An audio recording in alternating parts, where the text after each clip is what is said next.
Hey there, this is weird. I'm at the top of a parking garage, but since I'm in the middle of a city with nothing to do, because I'm going to be leaving soon, I figured I might as well be making another YouTube video, and especially because it's National Coming Out Day. This is an important day for a lot of different reasons, and I want to kind of explain a little bit why I think it's important by, again, referring to this book, The Feminist Philosophy Reader, Anthology by Allison Bailey and Chris Cuomo, edited by them.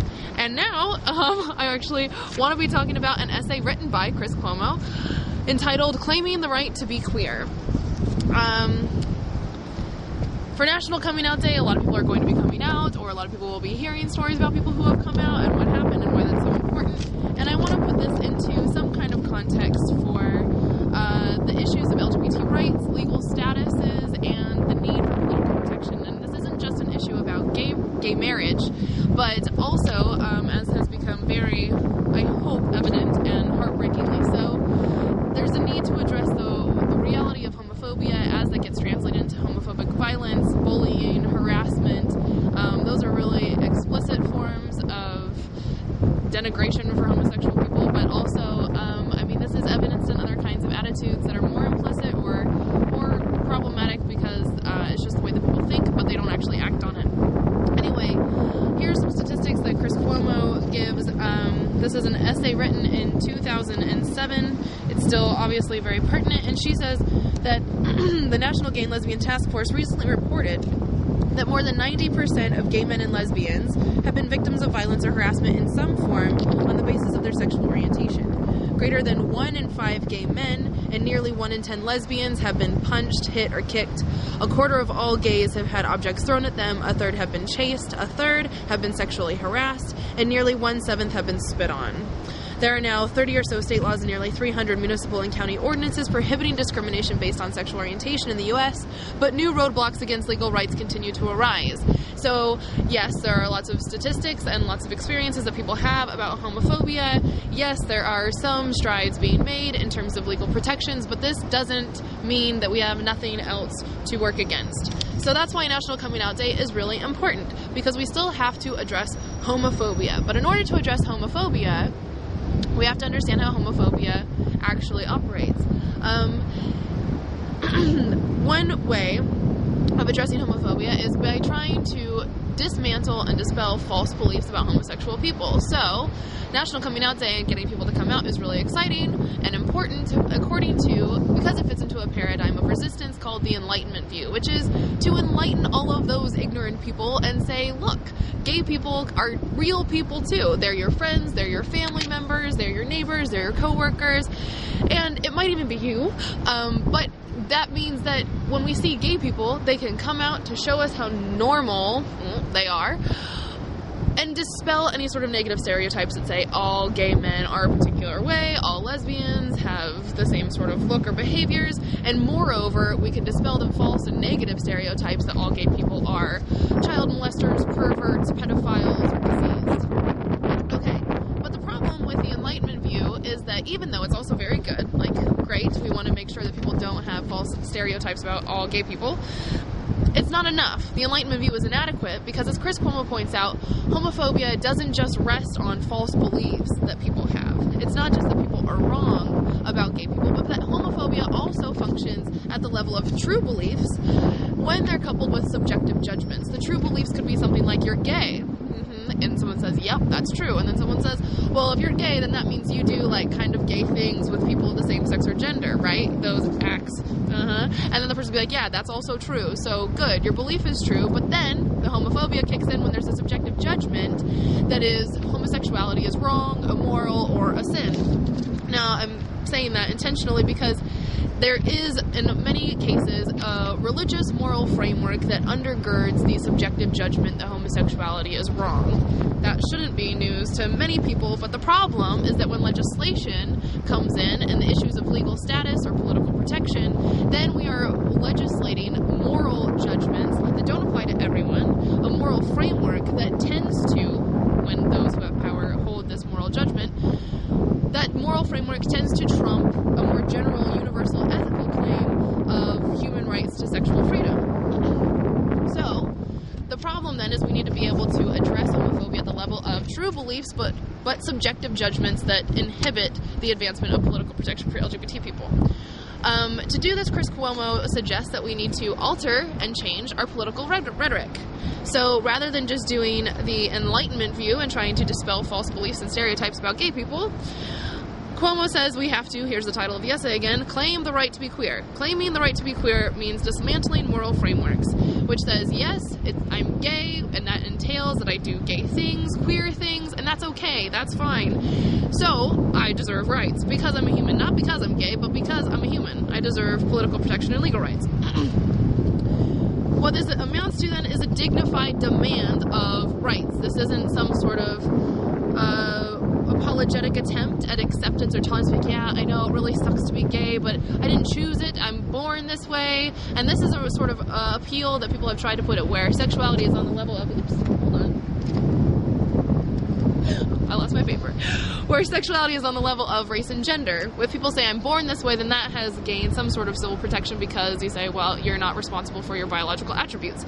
That's a political strategy, but it may not be at all the best way to do it. I've said this before, and that's why I challenged Lady Gaga's song, even though I like dancing to it.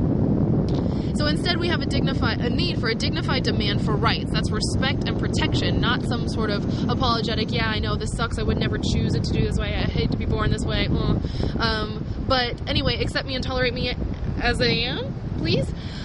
The problem with doing that is that it's too accommodating for demands for conformity or something, instead of actually being like, yeah, so gay, fine. But the reason why people don't want to do this whole, like, I'm gay and that's okay, just plain and simple, and instead go to this born this way route, is because sexual queerness is often a matter of actions. It's based on what you do in a lot of ways and who you do it with. So that puts your queer identity on the level of actions, which means you can choose to act a certain way. You can't choose the color of your skin, but you can choose to act a certain way or not. So you can choose to have sex a certain way or not. And that means that it's a practice, much like a religious practice. So Cuomo says that we should argue for queer protection and protecting sexual freedoms at the same level that we protect religious freedoms, because you choose to participate in the practices of a given religion. You're not born that way, but people are protected. Like, that's a right that you have to exercise your religion.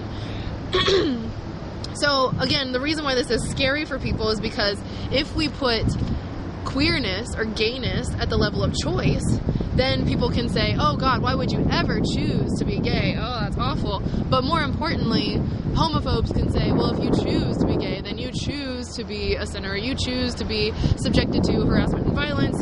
And that also means that you choose to participate in certain acts. That means that sexuality is just a phase, it's just an experimentation. Maybe you're just trying to get attention or whatever. Well, to those kind of criticisms, if you will, I would say, yeah, so what? I'm actually a major proponent for arguing on the political rhetoric for choice. Because if you choose to be gay, then that's okay, as long as you don't have a fundamental assumption that homosexuality is wrong. I don't. And so if you choose to experiment, fine. If you choose to just have a phase, okay, great. I don't care, because that doesn't undermine it. You shouldn't be attacked for it, and you shouldn't be disadvantaged for who and what you do. Alright, so the reason why I really like this arguing for choice, though, too, is because it puts sexuality at a different level. If you choose to be gay, like the homophobes want to say, then, okay, sexuality is a choice. You choose to be straight. You choose to act straight. You choose to do straight things all the time. Straight people. And that is powerful. Excuse me. It's powerful because then we can say, well, if you choose to be straight, then you're choosing to criticize gays, or you choose to be a homophobe. Well, which we can then argue that you're a jerk. But if you choose and have, I don't know how many times I've said choose, if you choose and have that also an underwritten assumption about homosexuality being wrong, then you're choosing to limit yourself and others. So for the detriment of not just gay people or LGBT people or queer people, but straight people then are also limiting their ability to have sexual freedom.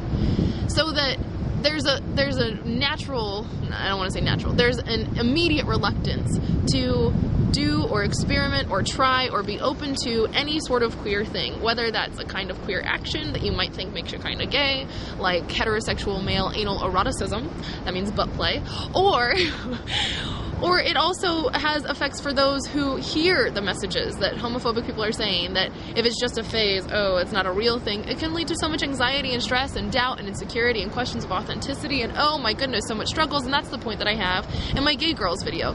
What are we doing to people if we say that it's just a choice or it's just a phase, and as if that's a bad thing? It comes with the assumption that it is a bad thing, but then that means that people should be worried if they want to do these things, and then they have to figure out who and what they are for sure before they can actually feel comfortable, and so they can be struggling with their identity crisis and then commit suicide. So this is a real issue. I think that we can promote choice for everybody so that straight people aren't just straight and narrow, but can actually enjoy their sexual freedoms, as can queer people. So, to finally conclude, Cuomo ends with this really nice suggestion. To straight allies, rather than telling your homophobic friends and family members that you know lots of gay people and they're totally nice, normal, moral people, please consider also telling them that regardless of who you know or what you think of them, you think it is perfectly fine to be gay, and that a lesbian has as much a right to be a lesbian as anyone to become born again. It probably would not hurt for queer folks to also see how comfortable we are with the idea that it is always and everywhere okay to be what we want to be.